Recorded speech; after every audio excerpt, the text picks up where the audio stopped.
Hi friends, ನಾನಿವತ್ತು chicken gravy ಹಾಗೆ ಬಗಾರ್ rice type ಮಾಡಬೇಕು ಅಂದ್ಕೊಂಡಿದ್ದೀನಿ. ಸೊ ನಿಮ್ಮ ಜೊತೆನೂ ಹಂಚ್ಕೋಬೇಕು ಅಂದ್ಕೊಂಡಿದ್ದೀನಿ.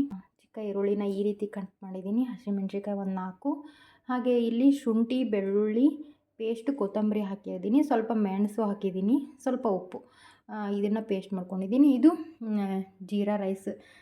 ಇದನ್ನು ಮಾಡೋಕ್ಕೆ ಚಿಕನ್ ಗ್ರೇವಿ ಜೊತೆ ತುಂಬಾ ಚೆನ್ನಾಗಾಗುತ್ತೆ. ಸ್ವಲ್ಪ ಇದನ್ನು ತೊಳ್ಕೊಂಡು ಇಟ್ಕೊಂಡಿದ್ದೀನಿ. ಸೊ ನೆಕ್ಸ್ಟ್ ಏನು ಪ್ರೊಸೀಜರ್ ಅಂತ ನೋಡ್ಕೊಂಬರೋಣ. ಸ್ವಲ್ಪ ಈ ಕುಕ್ಕರನ್ನು ಇಟ್ಕೊಂಡು ಆಯಿಲ್ನೆಲ್ಲ ಹಾಕಬೇಕು. ನಿಮ್ಗೆ ಎಷ್ಟು ಬೇಕು ಅಷ್ಟು ಆಯಿಲ್ ಹಾಕ್ಕೊಳ್ಳಿ. ಇದು ಎಣ್ಣೆ ಕಾಯ್ತಾ ಇರಬೇಕು. ಹಾಗೆ ಈ ರೀತಿ ಒಂದಿಷ್ಟು ಮಸಾಲೆಗಳಿರುತ್ತಲ್ವ, ಸ್ವಲ್ಪ ಭಾಳ ಹಾಕಿದರೆ ಒಂಥರ ಅದೇ ಟೇಸ್ಟ್ ಬರುತ್ತೆ. ಸ್ವಲ್ಪ ಹಾಕಬೇಕಷ್ಟೇ ಫ್ಲೇವರಿಗೆ. ಸ್ವಲ್ಪ ಇದು ಗೋಲ್ಡನ್ ಬ್ರೌನ್ ಆಗೋವರೆಗೂ ಹುರ್ಕೋಬೇಕಾಗುತ್ತೆ.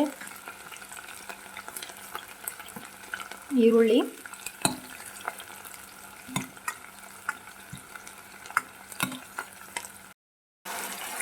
ಈ ರೀತಿ ಇದೆ ಮಸಾಲಾನ ಹಾಕ್ಕೋಬೇಕು. ಅದು ಮಸಾಲ ಕೂಡ ಫ್ರೈ ಆಗಬೇಕು. ಅದು ಒಂಥರ ಘಮ ಬರುತ್ತೆ, ಬೆಳ್ಳುಳ್ಳಿ ಆ ಘಮ ಬರುತ್ತೆ. ಅಲ್ಲಿವರೆಗೂ ಸ್ವಲ್ಪ ಹಸಿ ವಾಸನೆ ಹೋಗೋವರೆಗೂ ಹುರ್ಕೊಳ್ಳೋಣ. ಈಗ ಈ ರೀತಿ ನೆನೆಸಿಟ್ಟಂತಹ ಅಕ್ಕಿನ ಅಥವಾ ನೀವು ತೊಳ್ಕೊಂಡು ಇಟ್ಕೊಂಡಿರ್ಬೋದು, ಅಕ್ಕಿನ ನೀವು ಹಾಕ್ಕೋಬೇಕಾಗುತ್ತೆ. ಸೊ ನಾನು ಒಂದು 3 ಜನಕ್ಕಾಗೋಷ್ಟು ಮಾಡಿದ್ದೀನಿ.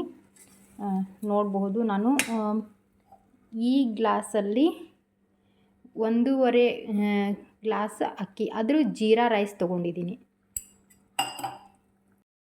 ಈಗ ನೋಡ್ಬೋದು, ನಾನು ನೀರು ಹಾಕಿದ್ದೀನಿ. ಇದಕ್ಕೆ ಒಂದಕ್ಕೆ 2ರಷ್ಟು ನೀರು ಹಾಕಿ ವಿಸಿಲ್ ಬರೆಸ್ಬೇಕು. ಅಂದರೆ ಸ್ವಲ್ಪ ಕಡಿಮೆನೇ ನೀರಿಡಬೇಕು, ಯಾಕಂದರೆ ಸ್ವಲ್ಪ ಉದುರಾಗಿ ಚೆನ್ನಾಗಿ ಬರುತ್ತೆ. ಈ ಜೀರಾ ರೈಸ್ ಅಂತೂ ತುಂಬಾ ಚೆನ್ನಾಗಿರುತ್ತೆ. ಈ ರೀತಿ ಎಲ್ಲ ಮಸಾಲ ರೈಸ್ ಮಾಡೋಕ್ಕೆಲ್ಲ ನೋಡೋಣ ಮುಂದೆ ಹೇಗೆ ಬರುತ್ತಂತ. ನೆಕ್ಸ್ಟ್ ಏನು ಮಾಡ್ತೀನಿ ಅನ್ನೋದನ್ನು ಹೇಳ್ತಾ ಹೋಗ್ತೇನೆ. ನಿಮ್ಗೆ ಎಷ್ಟು ಬೇಕಷ್ಟು ಉಪ್ಪನ್ನು ಹಾಕ್ಕೋಬೇಕು. ನಾನು ಸ್ವಲ್ಪ ಅಲ್ಲಿ ಮಸಾಲೆ ರುಬ್ಬಬೇಕಾದ್ರೂ ಸ್ವಲ್ಪ ಉಪ್ಪು ಹಾಕ್ಕೊಂಡಿದ್ದೆ, ಅದಕ್ಕೆ ಈಗ ಸ್ವಲ್ಪ ಟೇಸ್ಟ್ ನೋಡಿ ಉಪ್ಪು ಹಾಕ್ಕೊಂಡಿದ್ದೀನಿ. ನೋಡಿ, ಇದು ವಿಸಿಲ್ ಹಾಕಿದ್ದೀನಿ. ವಿಸಿಲ್ ಆಗೋವರೆಗೂ ಕಾಯೋಣ, ಸ್ವಲ್ಪ ಮೀಡಿಯಮ್ ಫ್ಲೇಮ್. ಈಗ ಚಿಕನ್ ಗ್ರೇವಿಗೆ ಅರ್ಧ kg ಚಿಕನ್ ತೊಗೊಂಡಿದ್ದೀನಿ. ನೀಟಾಗಿ ಎಲ್ಲ ಕ್ಲೀನ್ ಮಾಡಿ ಇಟ್ಕೊಂಡಿದ್ದೀನಿ ಇದನ್ನು. ಸೊ ಇದಕ್ಕೆ ಏನೇನು ಬೇಕಂದರೆ, ನೆಕ್ಸ್ಟು ಈ ರೀತಿ ಹರ್ಕೊಂಡಿರೋ ಕೊಬ್ಬರಿದು ಪೇಸ್ಟ್, ಇದಕ್ಕೆ ಟೊಮೊಟೊ, ಬೆಳ್ಳುಳ್ಳಿ, ಮತ್ತು ಶುಂಠಿ, ಹಸಿ ಶುಂಠಿ, ಕೊತ್ತಂಬರಿ, ಮತ್ತು ಒಂದಿಷ್ಟು ಮಸಾಲೆ, ಮೆಣಸು, ಚಕ್ಕೆ, ಲವಂಗ, ಟೊಮೊಟೊ, ಈ ರೀತಿ ಎಲ್ಲ ಹಾಕಿದ್ದೀನಿ. ಹಾಕಿ ಇದನ್ನು ರುಬ್ಕೋಬೇಕು ಫೈನಾಗಿ. ಸೊ ಈ ಚಿಕನ್ ಇಲ್ಲಿದೆ. ಇದು ತುಂಬಾ ಸಿಂಪಲ್ಲಾದ ಚಿಕನ್ ಕರ್ರಿ ಆಗಿರುತ್ತೆ. ಸೊ ಹೇಗೆ ಮಾಡೋದನ್ನು ತೋರಿಸ್ತೀನಿ.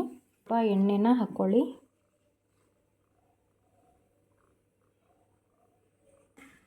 ಹಾಕಿ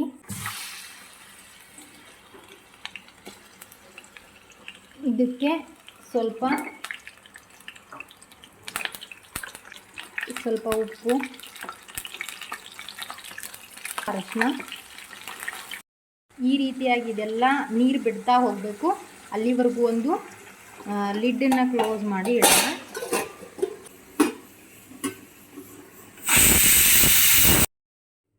ಇದು ಸ್ವಲ್ಪ ಚಿಕನ್ ಕಬಾಬ್ ಮತ್ತು ಲೆಗ್ ಪೀಸ್ ಮಾಡೋಕ್ಕೆ ಸ್ವಲ್ಪ ಕಾರ್ನ್ಫ್ಲೋರ್, ಒಂದಿಷ್ಟು ಮಸಾಲ, ಖಾರ, ಉಪ್ಪು, ಚಿಕನ್ ಮಸಾಲ ಎಲ್ಲ ಹಾಕಿ ಸುಮ್ಮನೆ ಇದು ಫ್ರೈ ಮಾಡಿಕೊಂಡು ಇದು ಮಾಡೋಕ್ಕೆ ಸೈಡ್ಸಿಗೆ ಇದನ್ನು ಫ್ರಿಜ್ಜಲ್ಲಿ ಇಡೋಣ.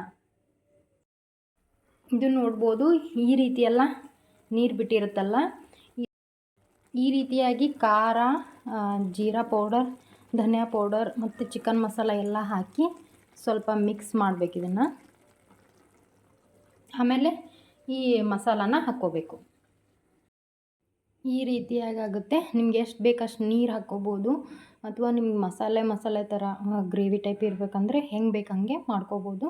ಇಷ್ಟೆಲ್ಲ ಹಾಕಿ ಇದು ಹಸಿ ವಾಸನೆ ಹೋಗೋ ತನಕ ಕುದಿಸ್ಬೇಕಾಗುತ್ತೆ. ಸೊ ಈಗ ಆಯಿಲಿಗೆ ಹಾಕ್ಕೊಂಡು ಫ್ರೈ ಮಾಡ್ಕೋಬೇಕು. ಇದು ಸ್ಲೋ ಫ್ಲೇಮಲ್ಲಿ ಇಟ್ಕೊಂಡು ಫ್ರೈ ಮಾಡ್ಕೊಳ್ಳಿ.